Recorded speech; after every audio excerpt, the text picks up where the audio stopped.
Здравствуйте, дорогие друзья! Меня зовут Один. Поздравляю вас с новым наступающим годом. Желаю вам и вашим родным здоровья, сил и мудрости, спокойствия, счастья, достатка и любви. И еще одной очень важной вещи – исполнения только хороших и правильных желаний. Поэтому к Новому году я хочу подарить вам парочку полезных приятностей, которые, надеюсь, еще больше помогут вам в исполнении ваших желаний. Сначала маленький подарок. Это одна очень полезная привычка, которая сильно облегчит жизнь вам и вашим родным. Нужно только захотеть внедрить ее в свою жизнь и постоянно использовать. Приобретать новые привычки особенно хорошо в дни силы. Новый год для нас тоже в какой-то степени день силы и день перемен. Второе. Это будет большой подарок. Немного позже вы его получите от меня. Уверен, что он вам очень понравится, но более детально я расскажу об этом в следующий раз. Скажу лишь, что у вас появится возможность сделать себе отличный подарок, который может многое изменить в вашей жизни в наступающем Новом году. Итак, подарок номер 1. Что это за полезная привычка? Вот что вы можете сделать. Когда за несколько минут до наступления Нового года вы, как обычно, будете мысленно загадывать свои желания – хочу дом, машину, много денег или здоровья, любимого, любимую. Добавьте в этот длинный список еще одно намерение. Хочу приобрести железобетонную привычку никогда не создавать антижеланий. Вот такое маленькое желание. Даже если вы особо в это не верите, все равно это намерение зафиксируется в вашем подсознании и начнет понемногу делать свою работу. О нем нужно только почаще вспоминать, так вы будете напитывать силой эту очень полезную программу. Наверняка вы об этом слышали не раз, но я хочу и от себя дать вам несколько полезных мотиваций. На самом деле, умение не создавать антижеланий очень мощная штука. Те, кто умеет это делать по-настоящему, они просто знают об этом и ничего не применяют, живет в десятки раз проще, спокойнее и приятнее. Без преувеличения, только лишь одна эта маленькая привычка вашего ума поможет очень быстро облегчить и улучшить жизнь вам и вашим родным. Конечно же, если вы будете регулярно ее применять. Немного позже я даже, наверное, сделаю по этому поводу мини-тренинг, о чем сообщу вам в рассылке. Объясню в 2 словах, в чем тут важность и как это работает. Я все никак не мог собраться и написать об этой особенности, но вчера я играл со своей 2-летней лапочкой-дочкой и в очередной раз вспомнил об этой вредоносной особенности нашего ума. Мы с ней дурачились, боролись, гонялись друг с другом, бегали, прыгали, в общем, развлекались как хотели. И я в очередной раз словил себя на мысли, что постоянно напрягаюсь и непрерывно думаю о том, где и как моя малышка может упасть, обо что удариться, что перевернуть на себя и так далее. Думаю, родители маленьких детей меня понимают. Так вот, просто думать, сканировать пространство и анализировать все возможные варианты, чтобы вы или ваши родные не попали в неприятности, это абсолютно нормальная особенность. Но как только это превышает некий незаметный допустимый уровень, это становится большой проблемой для вас и для ваших родных, вернее, может стать. Как это происходит у меня с дочкой? Если я всего лишь на мгновение, немного более четко и более сильно представлю какую-то картинку возможной неприятности, тут же через пару секунд или минут приблизительно так это и происходит. Она обязательно упадет, обо что-то ударится и так далее. Конечно, тут тоже возможны варианты, почему так происходит.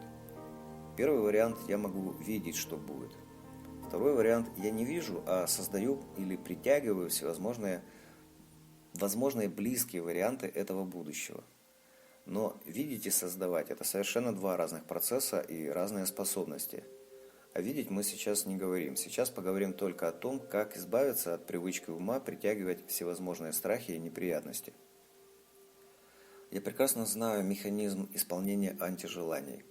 Многие годы учу людей отлавливать их, стирать и ломать в себе этот механизм. Но иногда, когда это касается даже не меня, а моих родных, стоит мне потерять бдительность, и у меня тоже выстреливают такие картинки, точно так же, как у моих начинающих учеников. Эта штука очень хитрая и коварная, и ее не всегда можно контролировать, даже понимая все эти моменты и имея годами наработанные антипривычки. Такой способ мышления, думать о будущем в негативе, присутствует на самом деле у большинства людей. Для них это считается нормой, и они даже не замечают, каким образом они мыслят. и тем более абсолютно не понимают, почему у них сбываются страхи. Понаблюдайте как-нибудь за собой, своими родными или знакомыми. В большинстве случаев, когда они рассказывают о будущем, они неосознанно переживают, а вдруг что-то не заладится, вдруг что-то случится нехорошее и так далее. То есть в основном на первое место у них вылазят страхи и переживания, но не железобетонная уверенность, что все будет хорошо. Вспомните, к примеру, как это обычно происходит у вас. Сначала на долю секунды возникает картинка возможной неприятности. Затем сразу же в груди или солнечном сплетении начинает что-то поддавливать. А затем эта негативная эмоция, как волной, захватывает полностью все ваше тело. У вас учащается пульс, и в теле появляется едва заметная тяжесть. Именно так за 1-2 минуты вы сформировали негативный мыслеобраз и вложили в него кучу личной силы в виде энергии страха. После чего очень часто происходит именно то, чего вы так боялись или не хотели, или же плюс-минус что-то похожее. И именно так в пространстве и времени реализуется ваше антижелание, которое по силе и скорости реализации в десятки раз сильнее самых хороших и желанных желаний, потому что в эмоции страха заключено очень много личной силы. Вот поэтому эта, казалось бы, очень маленькая способность ума думать не в ту сторону так опасна для нас. Потому что каждый раз, думая о каком-то даже самом маленьком будущем, мы создаем сами для себя черные полосы невезения. Как с этим бороться? Простыми способами. Первое. Помнить. Если вы этим страдаете в принципе, вам для начала нужно научиться всегда помнить о том, как работает этот механизм и в чем его опасность. Второе. Замечать. Нужно научиться всегда отслеживать сам момент появления любых антижеланий. Это дело привычки, тут необходимо просто почаще это делать. Третье. Вовремя смещать внимание. Как только вы ловите себя на мысли, что вот-вот начинают появляться негативные мысли и образы, сразу же скажите себе: стоп, тихо, остановись.